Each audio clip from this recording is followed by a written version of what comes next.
నేను యేసన్న గారి గురించి ఒక మాట విన్నానండి, మీరు కూడా వినే ఉంటారు. ఆయన మరణ పడకలో ఉండి మంచాన పడి రోజు రోజుకి బలహీన పడిపోతూ చిక్కి శల్యమైపోయాడట. ఎముకల గూడైపోయి మంచంలో చావు బ్రతుకుల మధ్యలో ఉన్నప్పుడు ఆయన పక్కన ఉన్న సేవకులతో అంటున్నాడంట, అందరూ కలిసి దేవుని పాదాలు పట్టుకోండి, ఒకసారి గట్టిగా స్తోత్రం చెప్పండి, గట్టిగా చెప్పండి.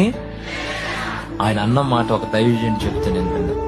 అందరూ కలిసి యేసయ్య పాదాలు పట్టుకొని ఒక్క అవకాశం ఇవ్వమని కోరండి. ఈ ఒక్క రౌండ్ నన్ను బ్రతికించమని అడగండి. ఈసారి లేచానా రాష్ట్రాన్ని, దేశాన్ని ఒక్క ఊపాలి మరొకసారి. యేసయ్య కొరకు కదిలించాలి ప్రాంతాలని, సాతాను కోటలు కోల్చాలి. అడగండి.